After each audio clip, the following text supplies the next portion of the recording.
Les fans de Jujutsu Kaisen sont-ils des pigeons? Sur la saison 2 de One Piece Netflix, avec l'actrice de Vivi qui a une couleur de peau un petit peu trop foncée, Kishimoto qui avoue qu'il en avait ras-le-bol de Naruto, et le top 10 sexiste des personnages Jujutsu Kaisen, on voit tout ça ensemble dans le Réveil Otaktu, ton émission d'actu qui résume l'actu otaku tous les lundis, mercredis, vendredis à 7h sur YouTube. Non, franchement, là, c'est trop prendre les fans d'anime, surtout Jujutsu Kaisen, pour des pigeons. L'arc flashback de Gojo de la saison 2 de l'anime sera compilé en un film, sortie prévue 2025 au Japon. Bon alors oui, on aura en plus avec un guide officiel. Je sais pas si vous vous souvenez, lorsque le film Jujutsu Kaisen 0 était sorti, on a vu aussi un petit, une sorte de petit manga, puisque Jujutsu Kaisen 0 à la base, c'était pas canon. Enfin si. Ah, je sais même plus. Oh, j'ai un doute. C'est devenu canon, mais je suis pas sûr que c'était dans le manga à la base. Bref. Donc voilà, on n'a pas plus d'infos pour le moment. On parle bien, il semblerait, juste d'une compilation. Donc c'est juste remettre les épisodes bout à bout. Est-ce que ce sera une différente animation? Est-ce qu'on aura des passages exclusifs? Est-ce qu'on aura des choses ajoutées? Pour le moment, on ne sait pas, mais franchement, moi j'en ai marre. J'en ai marre, il y a Demon Slayer qui était le roi pour faire ça, pour faire des films réadaptés en animé ou les saisons reprenant des films, et au final, on nous disait oui, il y aura des passages exclusifs, etc. Mais il n'y avait rien, il y avait pas vraiment grand-chose de nouveau. Ça, ce genre de truc, à part vraiment pomper l'argent des fans, je vois pas à quoi ça sert. Dites-moi. Oui, ok, certains vous allez me dire, bah attends, c'est stylé, on peut aller se voir les épisodes sur un cinéma grand écran, full HD, etc. C'est mieux que chez soi à la maison. Ouais, ok, d'accord, mais je sais pas, je suis assez mitigé en vrai. En lisant les commentaires d'ailleurs, aucune utilité, surtout que c'est le pire arc de Jujutsu Kaisen. Pourquoi pas si c'était pas sorti en animé, mais mettre au cinéma alors que tout le monde a déjà vu, je me demande si ça va générer de l'argent. PTDR, mais ce forcing à compiler des épisodes en format film, comme SNK récemment. Ils vont poncer jusqu'au bout. Demon Slayer, le train de l'infini, a été fait d'abord au ciné, puis repris en animé. Là, cet arc est connu de tous en animé. Quel intérêt de refaire un film au cinéma? À part s'il y a des passages exclusifs, et encore faudrait voir quoi. Voilà, c'est exactement ce que je vous ai dit. Aucun intérêt, pourquoi faire? Ça sert à quoi? Tout le monde a déjà vu. Enfin voilà, je vois pas... En vrai, je vois pas une personne contente de cette annonce. Après, encore une fois, attendons. Peut-être qu'on aura des passages exclusifs. Dites ce que vous en pensez dans les commentaires. Et encore merci à Oli qui nous suit, le partenaire pour cette dernière semaine du mois d'août. Les boissons peu caloriques, rafraîchissantes, super bonnes, saines. Aujourd'hui, c'est Akai Hibiscus Vanille. Oh, incroyable. Donc si vous voulez essayer, je vous invite à tester le pack découverte. Vous avez 5€ de réduction immédiate sur le lien en description et 10% pour toutes les prochaines commandes avec le code LucasTV. Merci beaucoup à tous ceux qui vont tenter l'expérience. Vous ne le regretterez pas. Alors, petite polémique concernant One Piece, puisque pour le nouveau film, pour la nouvelle série, la saison 2 film live, Vivi sera jouée par Shalitra Chandran. Je suis désolé si je le dis mal, très très mal. Et donc ça fait polémique puisque, déjà comme vous pouvez le voir, ça se voit, voilà, je vais pas vous mytho, à moins que vous soyez aveugle et vous ne puissiez pas différencier les couleurs, elle a pas les cheveux bleus. Et ça, forcément, les fans de One Piece, ça leur pose un petit souci. Non mais plus sérieusement, elle est incarnée par une actrice typée, alors je sais pas exactement d'où elle vient, mais on dirait, avec son nom, alors attention, j'ai pas envie de dire une dinguerie ou d'être raciste, mais je sais pas, on dirait qu'elle est typée un peu indienne ou Asie du Sud-Ouest. L'Inde, je pense pas que ce soit l'Asie. Bref, ok, avant que je m'enfonce encore plus, voilà ce qui fait en gros polémique. Et moi, je trouve ça normal, puisque Alabasta, ça fait penser un petit peu au désert. C'est normal que les persos qui soient là-bas, dans un monde réaliste, on n'est pas dans un dessin animé, ne soient pas blancs. Tu te manges du soleil H24, tu vas pas rester blanc comme moi. Même moi, quand je prends du soleil H24, je deviens rouge, tu vois. Donc, moi, ça me choque pas.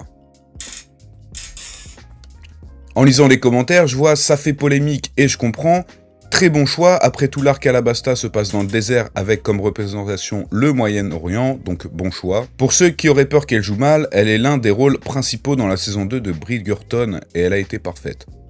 Bon, ok. Après, franchement, même tous les acteurs principaux de la saison 1, c'était pas des acteurs connus à la base. Et je trouve que dans l'ensemble, c'était plutôt bien joué. Même ce qui était pas forcément facile, hein. Moi j'avais peur avec Luffy et je trouve que il a été plutôt bien joué en vrai. Pas vraiment ressemblant, ça colle pas du tout avec le personnage et les références égyptiennes de l'arc Alabasta.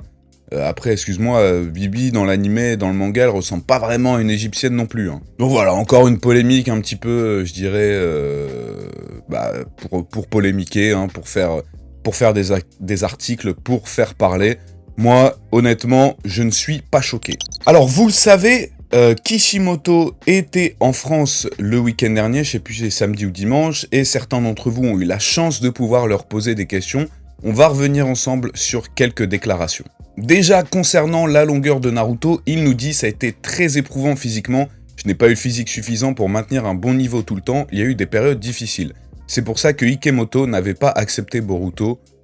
Si Ikemoto n'avait pas accepté Boruto, je n'aurais pas continué. » Donc oui, bon, on l'a bien compris, hein, vu la façon avec laquelle il a rushé son arc final et surtout le développement de certains personnages et plein de choses qui n'ont pas encore été révélées dans Naruto, fallait s'y attendre. Et ouais, en gros, il a dit qu'il n'avait pas envie de faire Boruto, mais il attendait que quelqu'un prenne le relais et venir un petit peu en soutien. Ça se comprend et ça se voit, très honnêtement. Ensuite, il nous parle du développement des personnages dont il est le plus fier. C'est apparemment Naruto Pain, Naruto Sasuke. Et là, les gars, on est sur la meilleure réponse, la meilleure chose. Le personnage de Naruto ne devait pas être un descendant d'une lignée d'élus au départ. Ça, c'est quelque chose de très très important, parce qu'on l'a vu à la fin, Naruto, au final, c'est le fils du 4e Hokage, du clan Uzumaki, descendant de Hashirama. Non, de Indra et d'Hashirama. Alors que son combat contre Neji, au début de Naruto, il nous fait tout un baratin en mode tout n'est pas dicté à la naissance, nanana, alors qu'en fait, ça se contredit avec la fin du manga. Donc je cite Kishimoto Sensei. Au début, je dessinais Naruto en l'assimilant à ma situation de l'époque, c'est-à-dire quelqu'un de socialement inférieur, et qui voulait être accepté par tout le monde.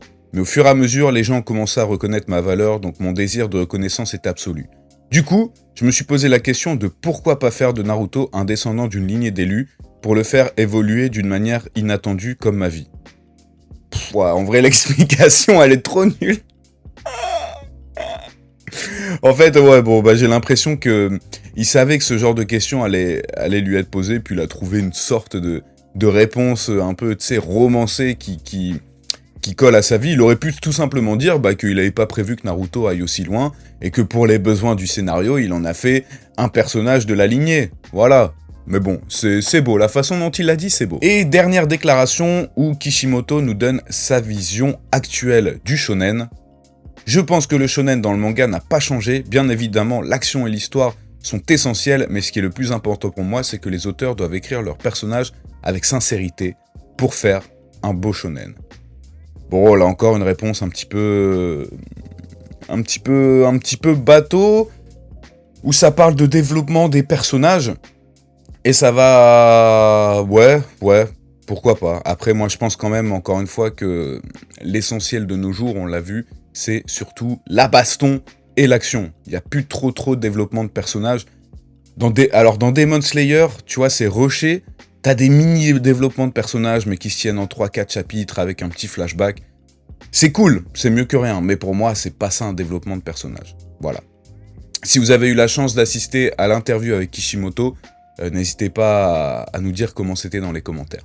Et on va terminer avec le classement de popularité des personnages Jujutsu Kaisen qui a eu lieu pour le Giga Event. En premier, on a donc Gojo, deuxième Itadori, troisième Megumi, quatrième Geto, et cinquième, le mec de la famille de Maki, je n'ai plus son nom. Ce que je vois de très très surprenant, en 22e Kenjaku, je trouve qu'il est très bas. Et Toji Fujiguro, seulement 10e. Franchement, je suis choc-barre. Je pensais qu'il serait plus haut. En tout cas, la fanbase européenne française le classe plus haut que ça. Maki seulement 13e. Le mec Saumon, là, j'ai même plus son nom, qui est devant quand même Todo. Et le 20e, c'est quoi? C'est Hikari. Je suis plus sûr de son nom. Désolé si je dis une dinguerie. Par contre, chose assez intéressante, enfin je rigole, c'est pas cool, hein. Y a aucune fille dans le top 10. Et ça montre un petit truc, enfin moi ce que je pense, c'est que dans Jujutsu Kaisen, t'as pas beaucoup de fanservice comparé à certains shonen Neketsu qui étaient sortis à l'époque. Tu vois, par exemple, Nobara, bon, elle est pas trop en mode fanservice, comme par exemple dans Bleach, parce que dans Bleach et dans Naruto, tu regardes tous les top 10, t'as à chaque fois au moins une femme. Là, dans Jujutsu, t'en as pas. Mais je vois un commentaire assez intéressant, justement, qui parle du numéro 5, donc Naoya, qui est de la famille de Maki, qui semblerait qu'il soit 5e, puisque ce soit les votes de toute la fanbase féminine. Alors, je savais pas qu'il était aussi apprécié par les femmes. C'est vrai qu'il a un petit côté un peu beau gosse, mais je me souviens plus exactement pourquoi. Est-ce que... Je sais pas quelle est la raison. Si vous l'avez, dites-le dans les commentaires et n'hésitez pas à dire ce que vous pensez aussi de ce top, bien entendu. Voilà, c'est fini pour l'épisode d'aujourd'hui. Merci à tous de l'avoir regardé. Si vous kiffez le Réveil Otaktu, si vous voulez me soutenir, n'oubliez pas le petit like, commentaire très important. N'hésitez pas à passer une petite commande si vous voulez essayer Oli. C'est le meilleur moment jusqu'à la fin du mois. Et je vous souhaite à tous un excellent début de semaine. Bonne fin de vacances. La rentrée arrive bientôt, donc profitez bien. Et on se retrouve mercredi à 7h pour un prochain épisode. Ciao.